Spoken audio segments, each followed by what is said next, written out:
You ready to meet some friends?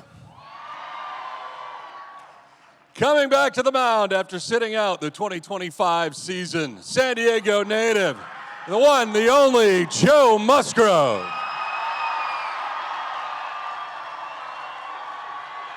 He's back.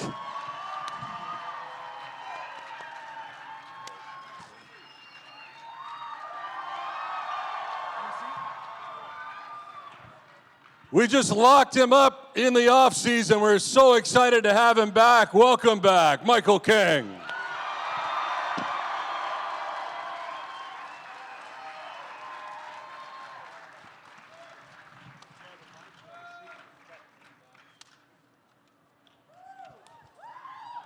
This man was an absolute ace in his first season in a Padres uniform. Welcome, Nick Pavetta.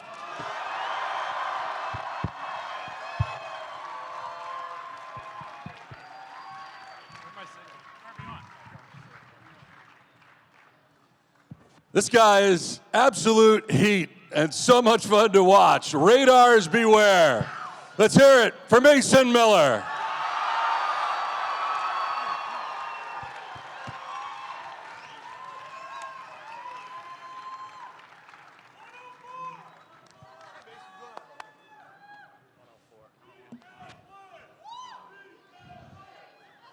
Okay. I'll start off with Joe. Joe, you were around all year last year, even though you didn't pitch. You were pretty much on every trip and around the team all season.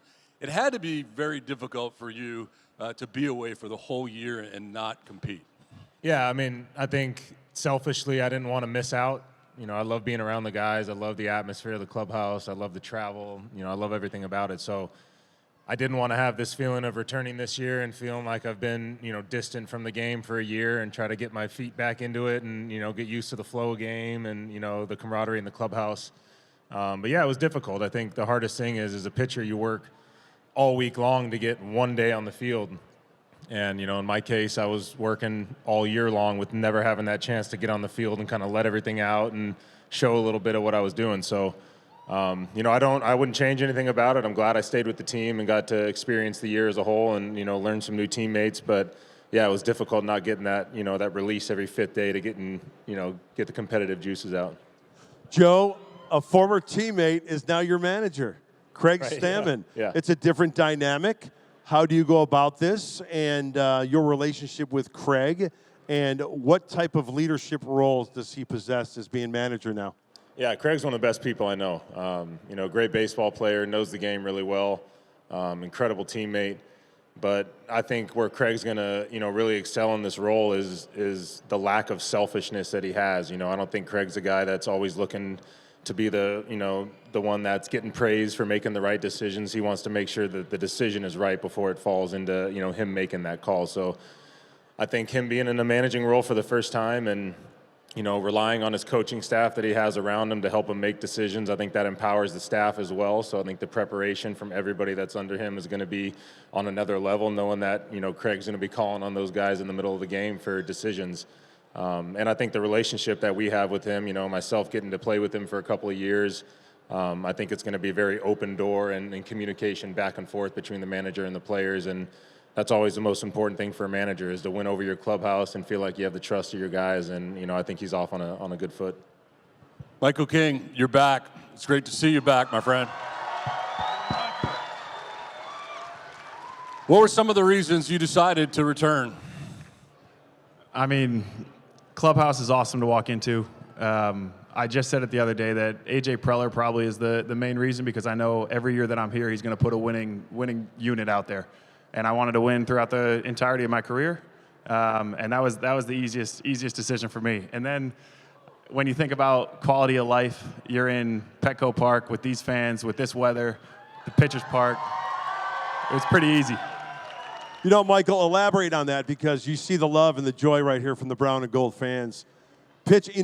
Everybody strives, pitchers, players, to play in the playoffs. Elaborate, if you will, what it's like pitching once every 5 days here with this crowd. Is it not like a playoff game every time you're out there? Every time out. And then am I working? We good? Every time out, it's a playoff atmosphere.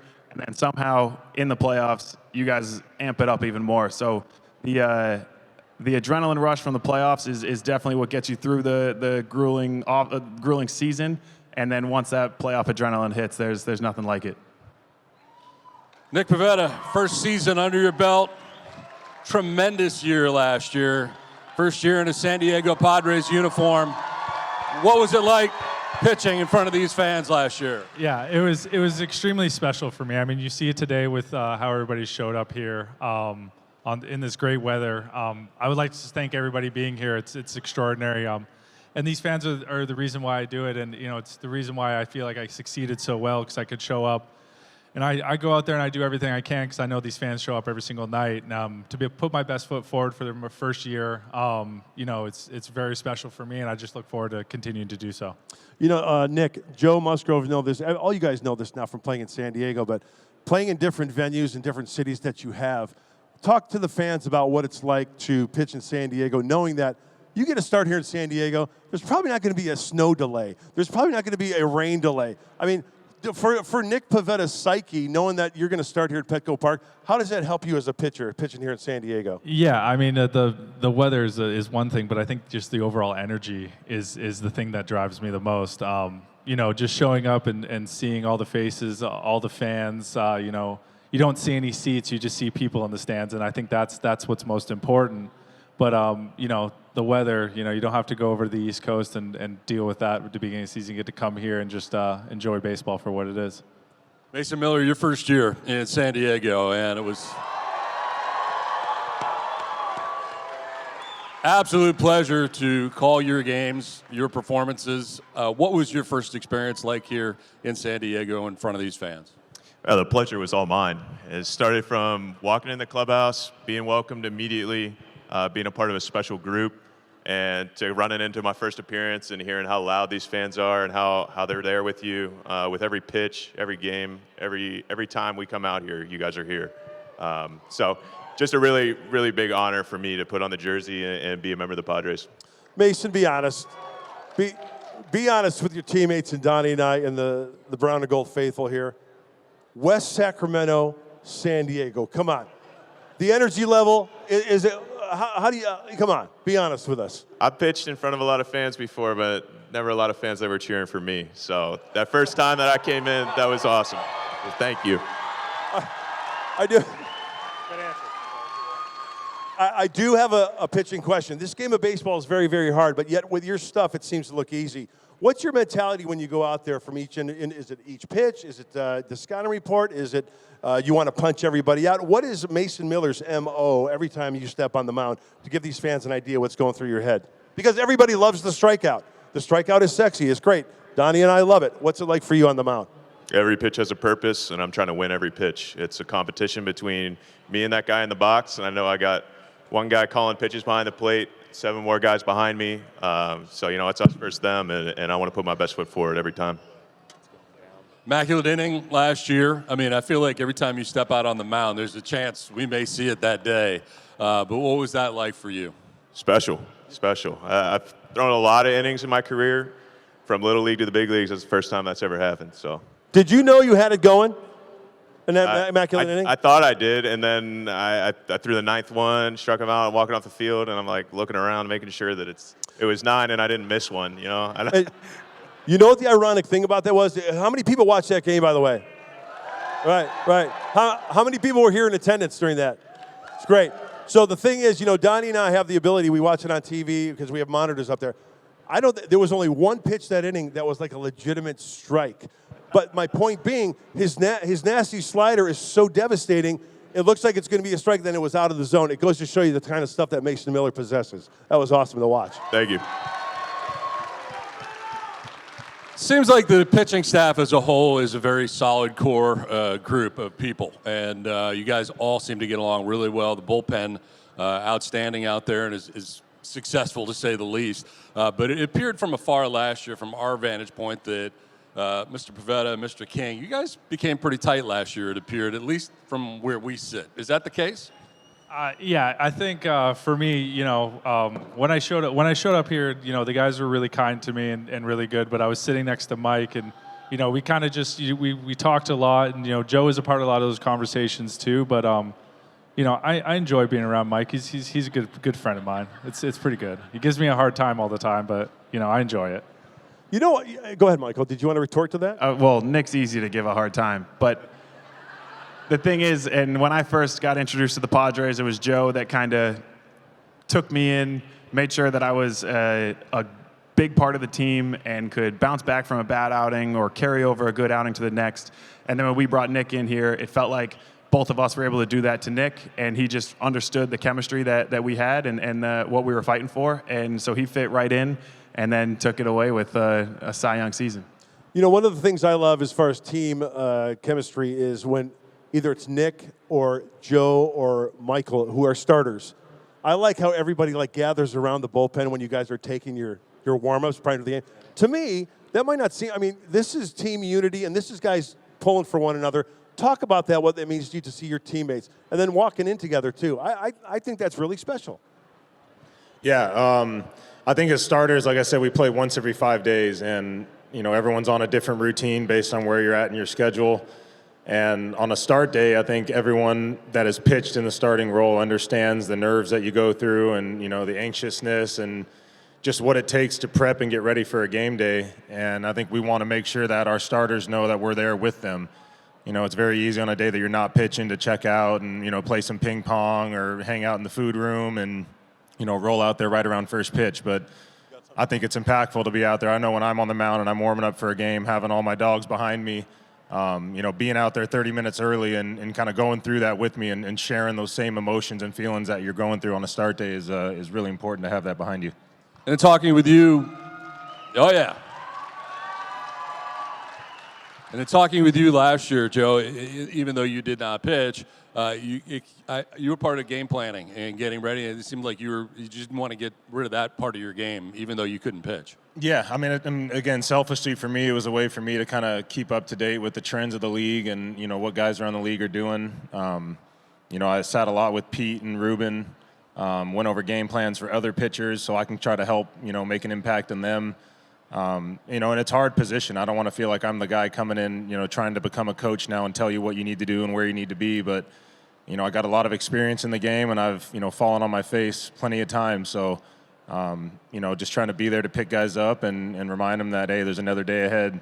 And, just try to be an impactful piece when I can't be on the field playing. And where are you in the process right now and getting ready for spring training? Are you good to go? Yeah, we're rocking and rolling, man. I feel great. The last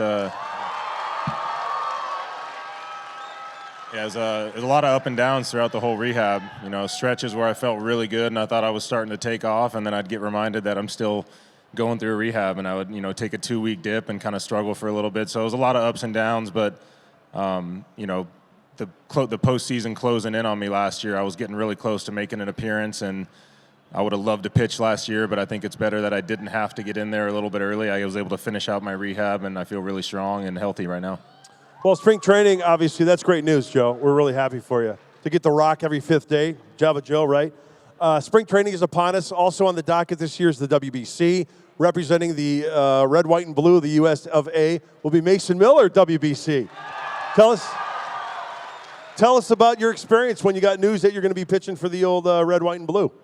This is an opportunity you just can't pass up for a guy like me to put on a jersey to represent the country. It's once in a lifetime experience, so I'm really excited to do that and really looking forward to an awesome event. And I hope a lot of you guys will be watching. What's it going to be like for you, Mason, coming back this year for the full year in a Padres uniform? A little more comfortable, I would think, coming in, knowing everybody and everything here. 100%. Dropped into a dead sprint in August, and we took that into the playoffs and didn't ultimately go where we wanted to. But just for me, getting to be around the guys, see what it means to be a Padre, what the expectations are, and to be a part of this group for the offseason, the amount of dialogue and conversations had through the offseason. We're here in January talking about this season because we're so excited about it. And I just can't wait to get to spring training and get to work with these guys. All right, on a personal note, Michael King became a father last year. The giver of life right here. What's it like being a dad? What's the one thing that you have learned as a father that you did not expect before the event happened? You got to operate on no sleep. But I think the main thing is my wife is a superhero. I mean, mothers are underrated because, I mean, it was in the middle of the season, so she was helping me. We're on a day before start. I couldn't be waking up with the baby, and she would sleep with her and take care of her for all 24 hours. And we're on the road for weeks at a time, and she's doing it all by herself. So the appreciation that I had for my wife was huge. And then it's really just now it's the smile. It's coming home after whether it's a bad day at the yard or whatever, a hard workout, and you come home and you see my little baby smile at me. World lights up, you know. As we said earlier, Nick Pivetta, outstanding last year in his first year in a Padres uniform, and I'm curious about your thoughts on this year, what kind of goals you've set for yourself, and I imagine it's just to roll right into what you were doing last year into this year. Yeah, I think for me, it's not getting too complacent. It's always trying to strive to find something to be better because the fact is that there was better pitchers than me out there last year as well as I did, but the focus is also is where you can kind of get lost in everything is you just focus on your teammates and focus on the goal at hand, and that's to win a World Series. And how am I going to be able to put my teammates and my team in the best position to win a World Series? And that's only going to be if I can be the best version of myself. So just focusing on those kind of little things and just trying to strive to be better, I think is kind of my focus right now. I was telling you earlier, I enjoy your intensity so much and calling your games. You kind of wear it on your sleeve, and it's fun for us to watch because at any rate, where did that start for you as far as that intensity? Have you always had that kind of intensity, or has that just come over the years? Yeah, I feel like I have. I think it's just from my care factor. I care about the fans who show up for us every single night. Take time out of their day or their regular life, and I want to put on a show for them. But I care about my teammates as well and the work that they put in. Watching Joe work as hard as he does, Michael, having Mason there back to back us now. I don't want to let them down. I want to put them in good positions to succeed as well and compete with them. But it all comes down to the true blood of what we are, and that's our fan base, and showing up for them and putting on a good show and hopefully winning World Series and bringing it to them. One of the nice things, luxuries Donnie and I have is traveling with these guys, getting to know them. So if we're in the clubhouse or at the hotel and it's Nick's pitch day, it's like you're walking in the lobby, see Nick, you do this. You don't even want to make eye contact with this guy because he'll want to fight you. But that's just the intensity that Don was talking about. And it's great to see. Hey, other than baseball, let's talk baseball. Being pitchers here on the mound, what's it like? Talk about your defense behind you. You guys are on the hill. You're trying to make your pitches. But what's the mindset when you look behind you and you see the defense that you have on the field? I guess for me, I always, it's not so much the infield for me because the ground balls are far and few between, but my outfielders are always there to help me out. Having Toddy out there, having Jackson out there, Ramon now, I've given them some really, really long fly balls, and those guys track them down really well, and they do their job, and it's nice to have them. And then when I do get my defense, my infielders are always there to back us up too. Joe, what do you think? Yeah, you got a defense full of all-stars behind you, and, for me, I think the value for me in a starting pitcher is getting as deep as possible into the game, and, to do that, you got to be efficient with your pitch count, and that means attacking the zone and not being afraid to give up some contact and trusting the guys behind you. So, I'm always pitching to get guys out in the first, second pitch of the at-bat, and then if an opportunity to go for a strikeout presents itself, I go for it, but I rely heavily on those guys behind me, and it's a good feeling knowing that you can just fill up the zone and attack and let your guys work behind you. Toddy's pulled a couple back for me, so he saved my ERA. But I was actually just talking to Peavy yesterday, and he was like, when you don't have it as a starting pitcher, all you got to do is throw that sinker at the bottom of the zone and let the defense work. And I got a ton of faith in those guys behind me to make those plays. And when I don't have the swing and miss stuff that I'm looking for, and I got to go deep into a game, I'm just ripping sinkers at the bottom of the zone and letting Manny do his magic over there. And Mason, when you're on the hill, the defense gets a break. That won't always be the case. I want to keep them on their toes, and they are out there. Good days, bad days, it doesn't matter. They're showing up. They're there behind us, supporting us. So that's another reason that we go out there and work as hard as we do is for those guys behind us. I've never been traded. I'm glad broadcasters never get. We're not part of the trade deadline. That'd be very tense for me. You were, but and it had to be a whirlwind situation for you. What was that whole experience like coming here to San Diego and changing teams? Felt like opening day part 2, honestly. You know, it's a long season. There's a lot of games.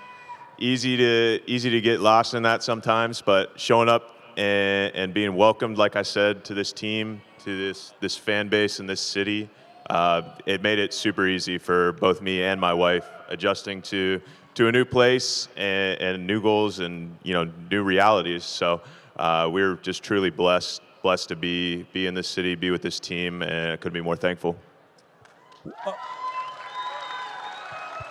One of the things Donnie and I really love to do, other than doing the games, is to have guys like Joe Musgrove and Michael King on headsets. How many people love them on headsets like in the 3rd inning?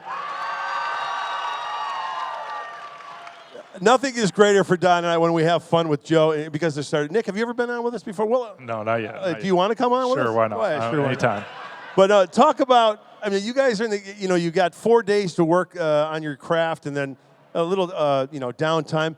Tell the fans what it's like for you, because we enjoy it. I mean, we think it just enlightens the broadcast, telecast. So tell us what you guys think about that. Yeah, I really enjoy it. I mean, there's a lot of times when I'm not the guy that gets selected to talk to you in the booth, but they leave the headset down there. So after that guy finishes, I'll go throw it on just to listen to you guys call the game while I'm watching. So, but you guys bring so much energy to the fan base. You guys really are like the life of this team. So.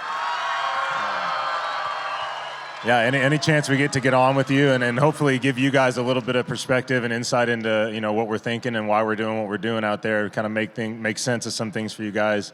We really enjoy it. So, man, anytime I get the offer, I'll always take it. I mean, last year you could see Joe, it's going to be his career after his baseball career is over. He's so good in the booth. But you guys make it easy. Obviously, we like to show our personality to the fans, and I think it's an easy way to just have normal conversation with you guys to get a little bit of our personality, and then we try to get a little bit out of you guys as well. You got anything there? Hey, I got just one question other than baseball. Long off season, a lot of hard work to prepare for the upcoming season. I'll start with Nick Pivetta. What did you guys do to get away from the game of baseball? Did you do a little traveling? What do you do to kind of just have a reset? I worked out 5 days a week and played golf. I didn't do anything. I'm too focused on what we got to do this year to take any time off right now. It's bad. It's not. Hard worker.